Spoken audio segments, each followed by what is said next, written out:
I ain't gonna lie. I've been holding a lot of shit in lately. Man, I just had like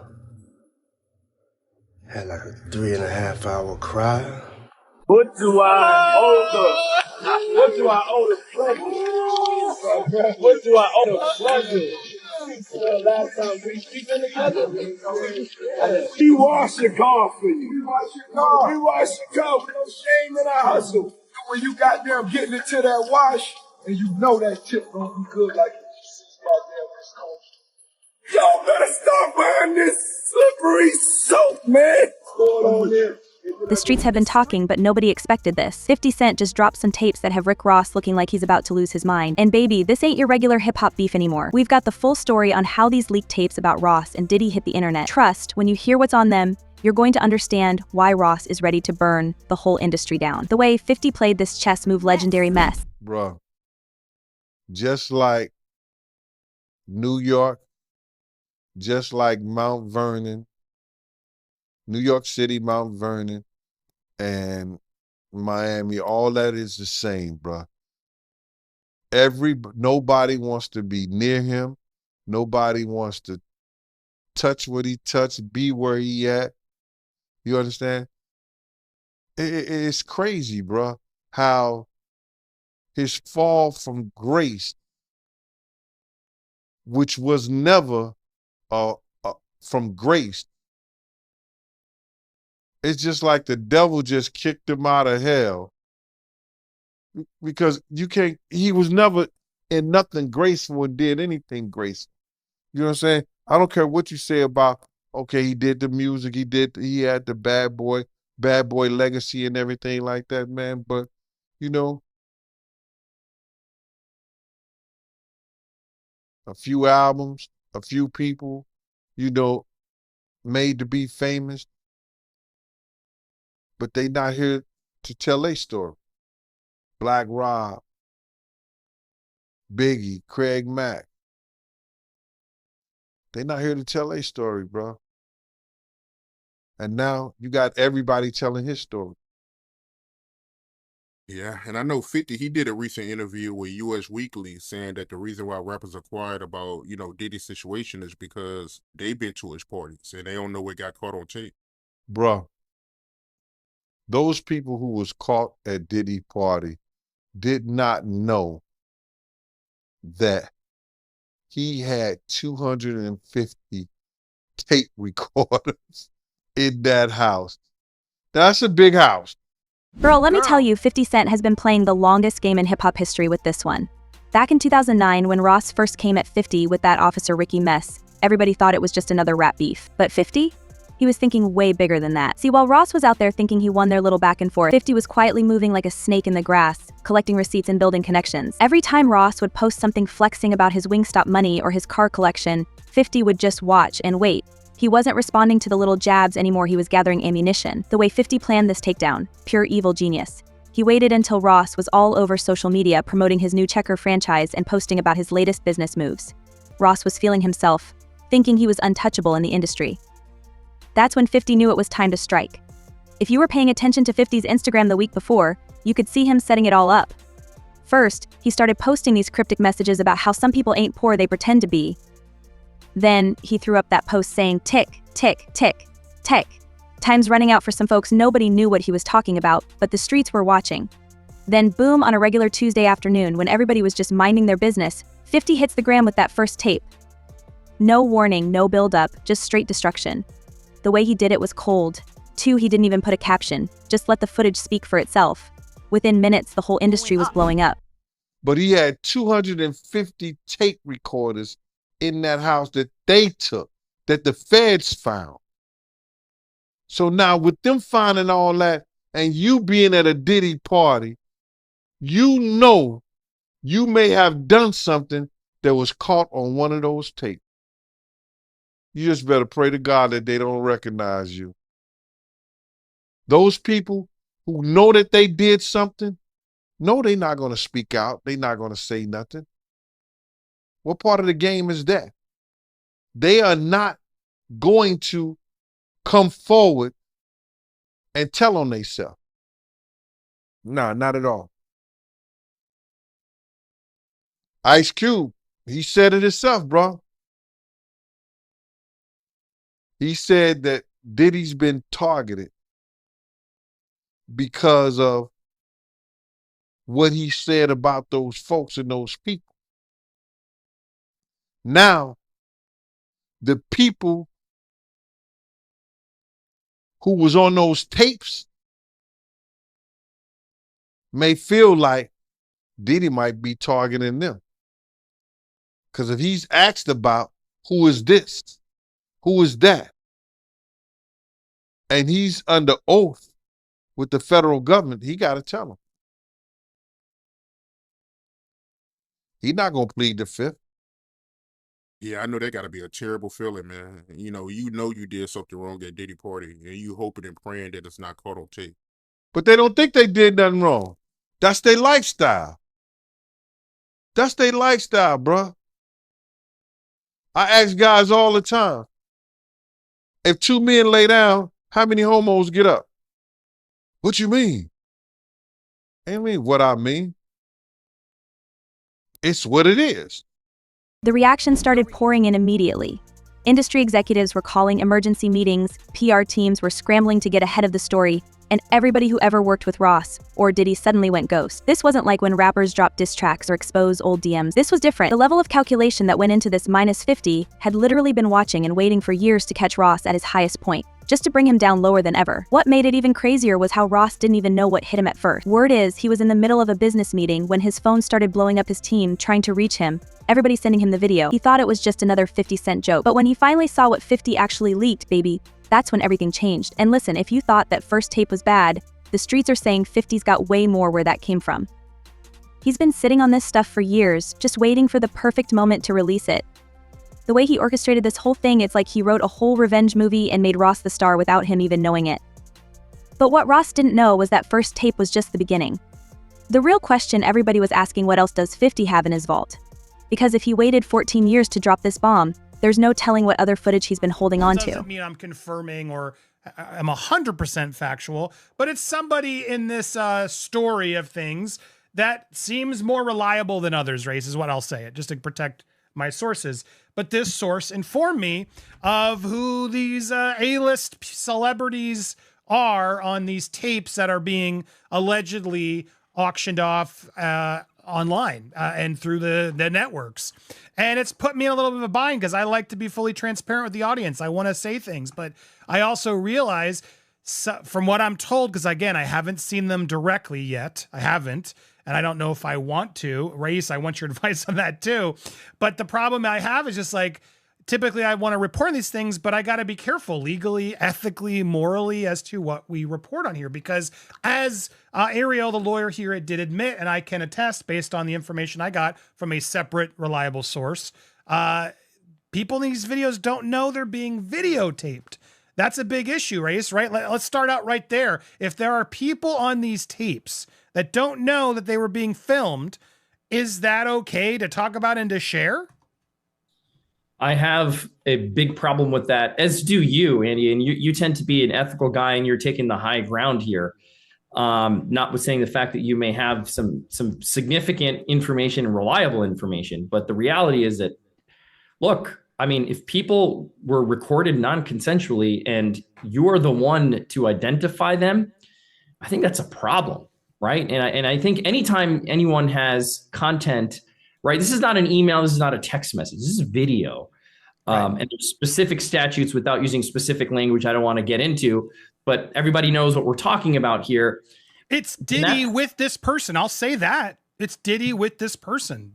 Actually, yes. Yeah. And see, the problem is, again, like non-consensually recorded, you've got a victim here who may not want to be publicly identified. That's the problem. That's the problem. And they have a right to proceed if they want to, whether it's criminally or civilly, without being identified, because we know what's going to happen. As soon as they identify themselves, there's going to be a bunch of people that come out of the woodwork who are going to unequivocally harass them and claim that didn't happen, and they're making stuff up. And there's the victims that we want to protect here. And that's significant.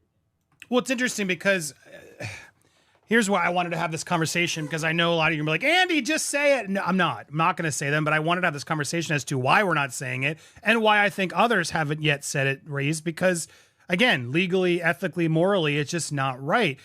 Now there's an argument I've had with people who are like, well, they knew what they were doing with Diddy. Like these were consensual acts. Like they knew, and he filmed other times. So I don't know what the big deal is. It's going to come out. It's going to come out is what I keep hearing from other reliable sources. It may come out, but it's not going to come out via me. That's just to warn you all. Cause I don't think it's wise for us to put out something like you just confirmed it without the consent of the other person in the video. Because again, from what I'm gathering based on some of these tapes, and again, we're still learning more, and I haven't seen them with my own eyes. Remember all those times Ross swore up and down he never did business with certain people?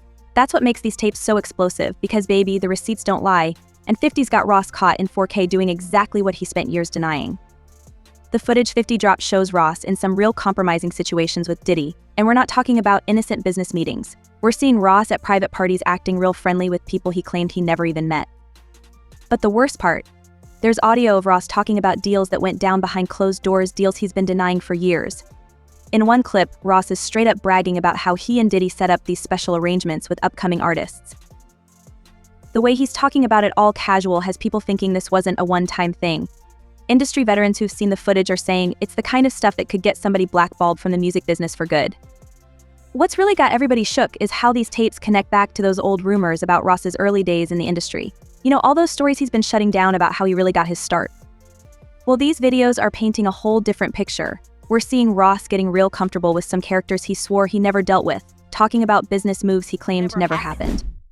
Isn't it weird that the government was so interested in Diddy's baby oil that they took 1,000 bottles away from his house? If the government took 1,000 bottles of baby oil and somebody had things what appeared to be baby oil, and then you have to listen to the prosecutor. He said that they seized 1,000 bottles what allegedly to be baby oil. Allegedly to be baby oil. So that's telling people that it wasn't baby oil. And people think that that was baby oil, they out their mind. I don't believe it was baby oil. Yo, bro, when they went up in there, they knew what they was going to find. They knew what was ever in that baby oil or that those bottles that appeared to be baby oil, they knew about that at first. You got to realize 9 times out of 10, that individual that got caught at the airport, that was supposed to be their carrier, told them what they was doing and what they had. I wouldn't put it past that he told them everything. So when they went up in there, they knew they had to take whatever was out there, and that thing that appeared to be baby oil, they took that. They got to test every last one of them. Let's see how much, let's see how many of those come back to be baby oil. Bro, listen to me. Costco don't sell that much baby oil. Where you know sell that much baby oil? Yeah, I don't know any store that sell that much baby oil. I know Costco, they came out and said that they don't even sell baby oil. My sentiments exactly. But you personally, right, what do you believe was in the baby oil? If you ever seen a massage parlor being raided and they walking out the people, do they take the massage oil with them when they go? No, they just walk out the people who are being arrested. The reactions from inside the industry have been wild. One executive who's trying to stay anonymous because they're still in the game said watching these tapes was like seeing somebody's whole career flash before their eyes. Another source close to Ross's label said they had to call emergency meetings because nobody knew how many more bombs 50 was about to drop. This ain't your regular rap beef where somebody exposes some old DMs or drops a diss track.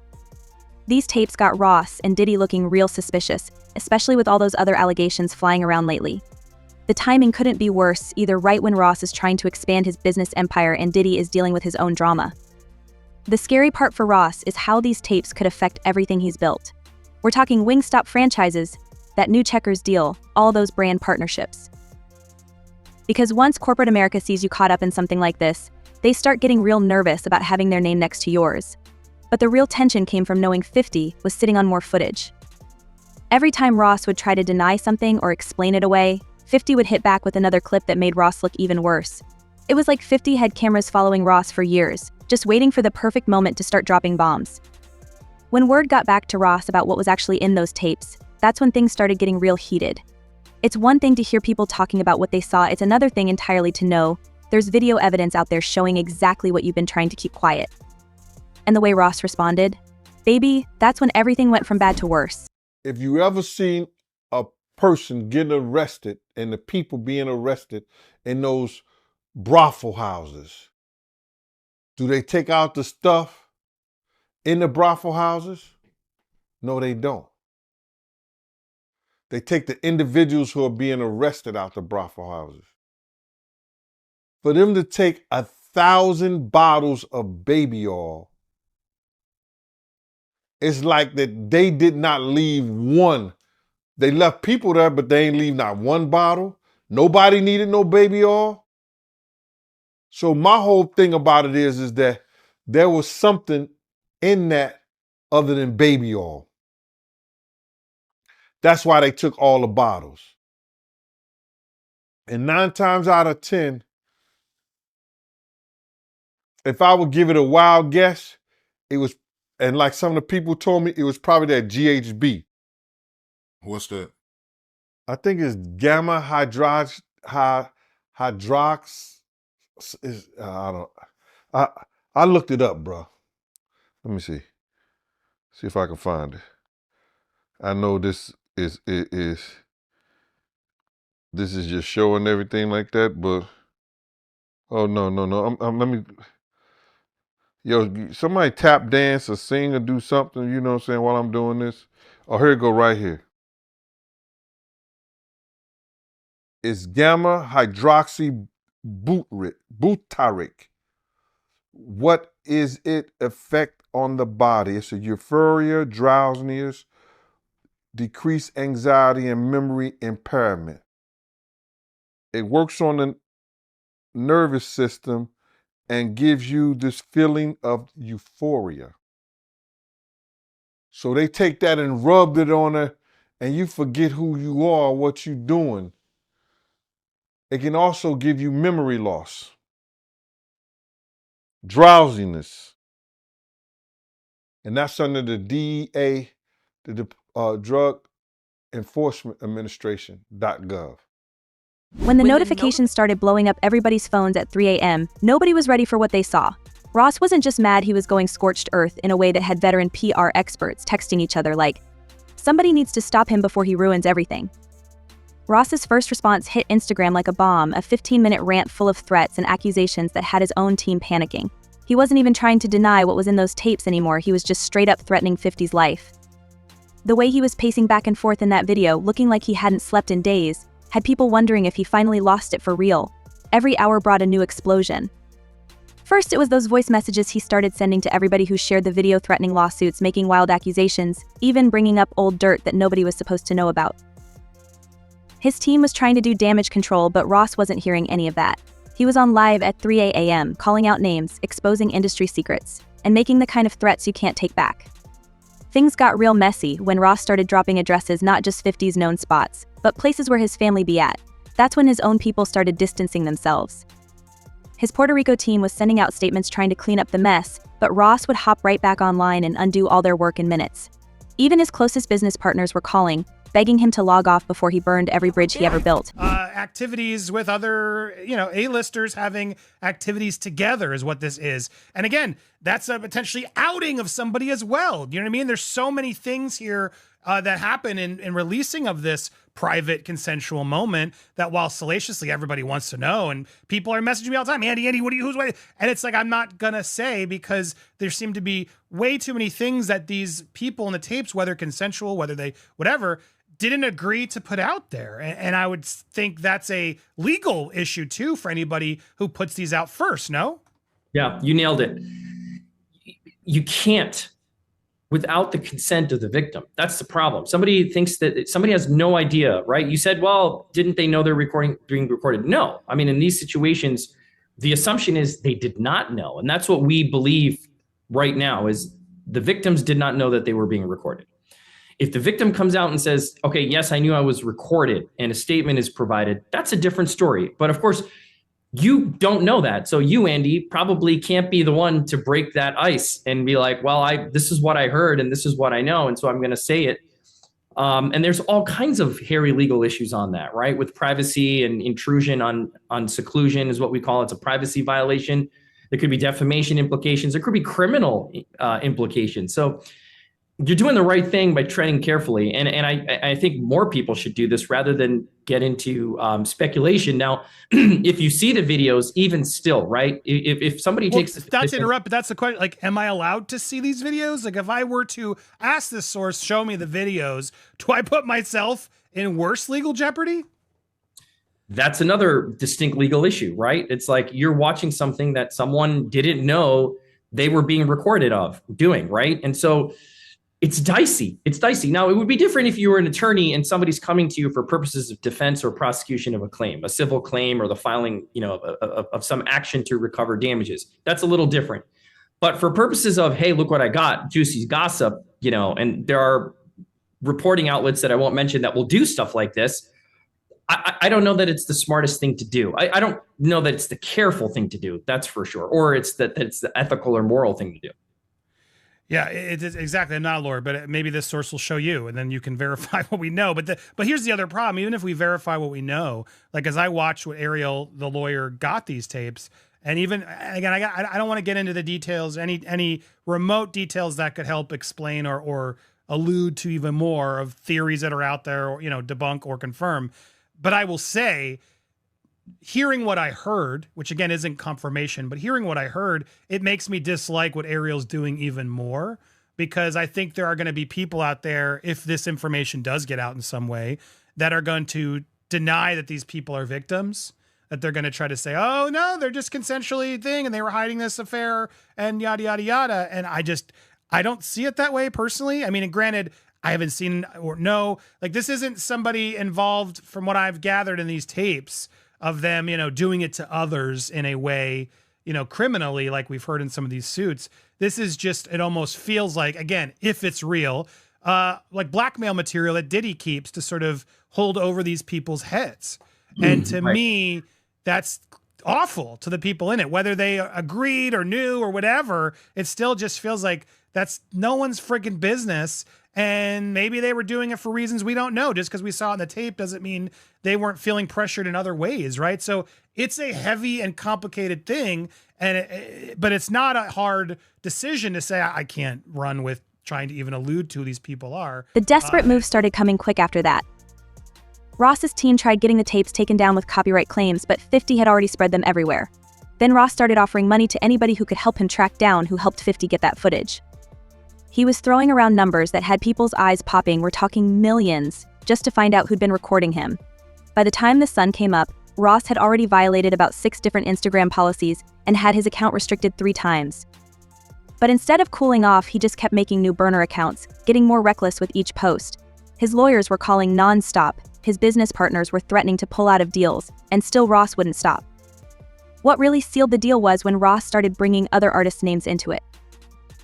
He was exposing everybody's business who didn't pay for verses, who's been lying about their streaming numbers, who's got secret deals they ain't told the public about. It was like watching somebody set fire to their own house just to try and burn down the whole neighborhood.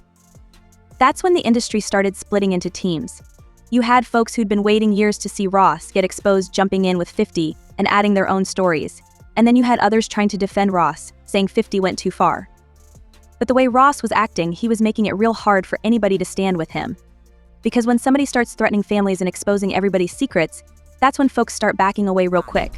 Yeah, I 100% agree. Like, let's let this play out in the legal realm. If you ever get Ariel on your show, I'd love to talk with her and have this conversation if she's willing to do it publicly, because I still don't understand what her role is in all this. And I've heard at times broker, I've heard at times advocate for victim, and I don't want to judge what she's doing or not doing. I'd love to just have a conversation about it because I personally don't get it, right? This is a very sensitive thing. Again, if this gets turned over to the feds and the feds bring claims and this is outed, that's a totally different story. But the feds do what they're going to do, like what we talked about months ago on your show, right? When this first went down, we knew when hard drives were seized and things happened that, look, they're going to build a case. They're going to build a case that they think they can prosecute.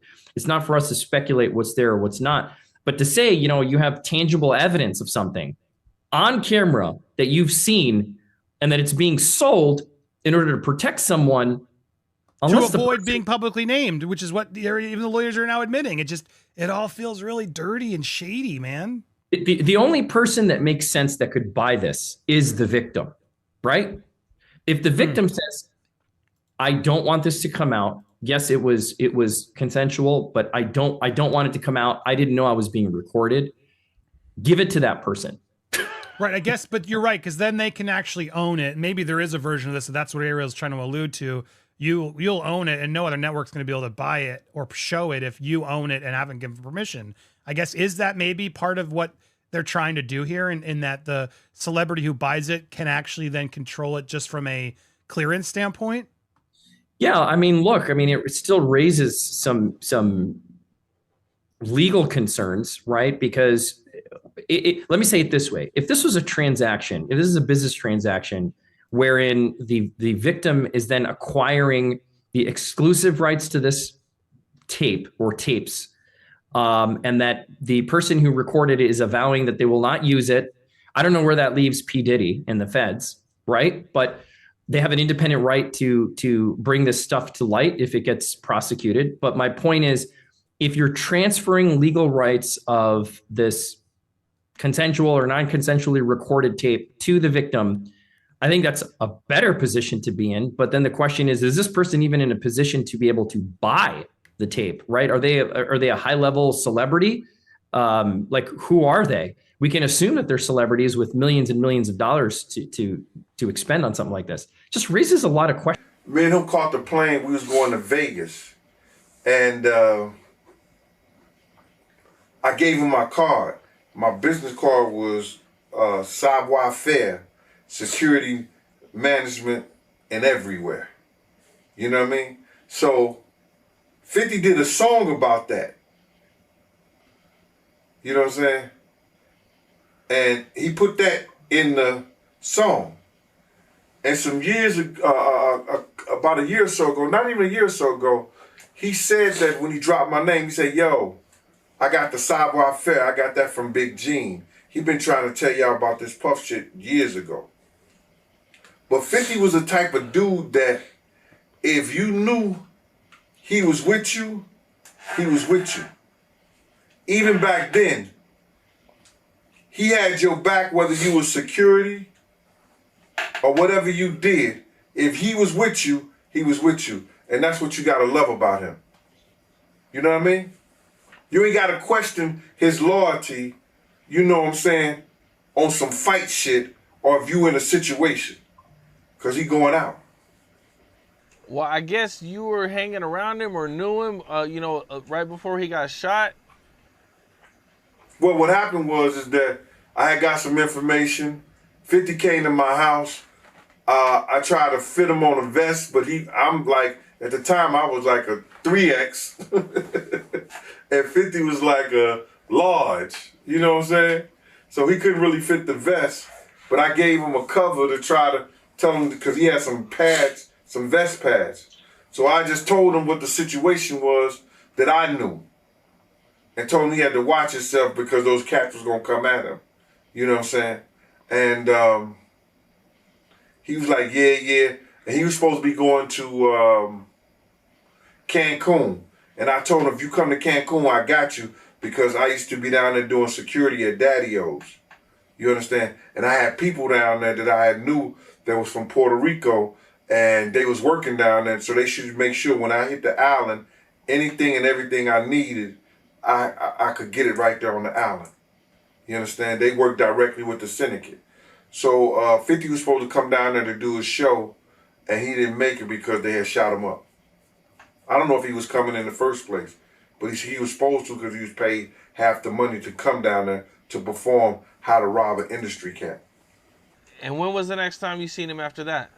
The next time I seen 50 after that was at Jack the Rapper. He had blew up. He had blew up, man. He was like, you know, he was this dude and everything like that. And I was sitting in the, we was in Puerto Rico, and I was sitting by myself, just chilling, and he had his whole entourage with him. He came directly over to me. He like, yo, Gene. I was like, yo, what up, Fit? I said, what up, 50? He said, what's up, man? He said, yo, put his hand out to me, and he grabbed my, he said, yo, they can't stop what God got planned. Went on about his business. And then he blew up crazy. Crazy, man. Yeah. How do you feel about 50 going so hard at Diddy with the documentaries and, you know, he, man, what did he do to 50 that made him hate him so much, man? That's crazy. Well, I think it's just, you know, you got to look at it like this. 50 was writing a lot of shit that made a lot of money for Diddy. And he knew back then in the day, he didn't know what he know now, but Diddy was robbing him. You understand? You know, bringing those kids in and say, yo, like, yo, here, write this verse for me, man, for this, stuff like that, and giving them $5,000, you understand? Or $10,000, and you making $100,000 or $200,000 or maybe $2 million off of it, or $1 million, whatever the case may be. See, people call that good business. That's not good business. That's taking a person's talent, using it for your own self-indulgence, and not giving him what it's worth. When you could have been teaching these kids, you could have been helping these kids, and maybe these kids would have been helping you at the point you are right now. So, if that's the case, he have every right. But 50 is doing this for the culture. You understand? If it's going to be told, he going to have it, and it's going to be told